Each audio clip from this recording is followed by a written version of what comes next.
Okay, so after a longer hiatus in the chapter of Hunter x Hunter, I decided, you know what, I'm going to show you guys this build that I've been working on for a few weeks now, and in today's video, I'm going to show you guys my Umbral Inaros build, so drop a like on the video if you enjoyed, and let's get started. Now for anyone who doesn't know what I mean by Umbral build, it's pretty much using all the Umbral mods from the sacrifice quest on your warframe to boost his or her stats to their fullest potential, so the max armor, max health, and max power strength that you could possibly get on those mods specifically.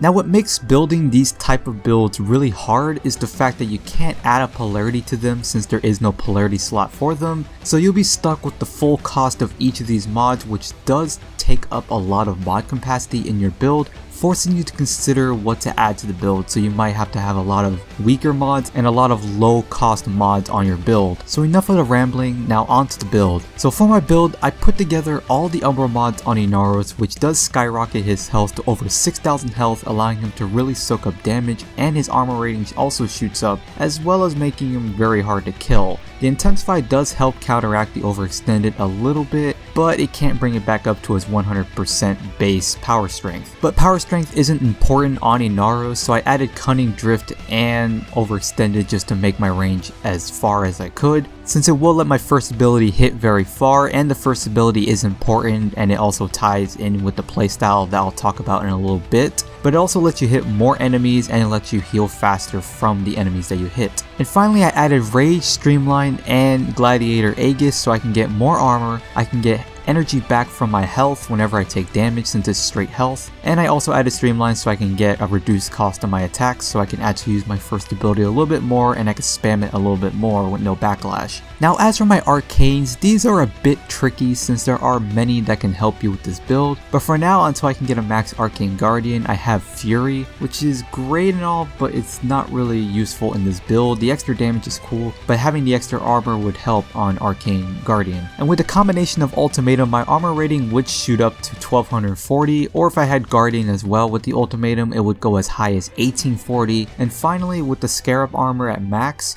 it would go up to 2040, which is just ridiculous numbers, but who cares since you're not really going to die anyways. Now to make this build more effective, you'll want to add the Haruto melee weapon to your setup, which can heal you for crits plus increase your health pool even higher as long as you keep critting with the weapon. Now I'll show you the build on my Haruto on screen as well, since it does keep you alive a lot with the constant healing it provides, and it stacks well with finisher moves that you do in missions with your first ability. Now finally, how to play this build, you want to keep the armor bonuses active as much as you can when you get into the later stages in a mission, so using your first ability will stun enemies and you'll be able to do finishers to proc Arcane Ultimatum, but also be able to proc Arcane Guardian when you take a lot of damage, so you'll constantly be getting armor while healing yourself from the finisher moves and Haruto's passive ability. So that's my build for today guys. I'm sorry for the 2-week hiatus, I was feeling a little bit down, so I didn't really want to make videos like, you know, upset or just pissed off. I didn't want to make useless content just to make it, but I am trying my best to put out content for you guys to enjoy, so I hope you guys can support me through my inconsistencies, since sometimes I do go on these hiatuses since I just don't have the motivation, but I will try my best to keep making content for you guys. So if you guys have any video ideas that you would like to see specifically that is not from what I'm coming up with,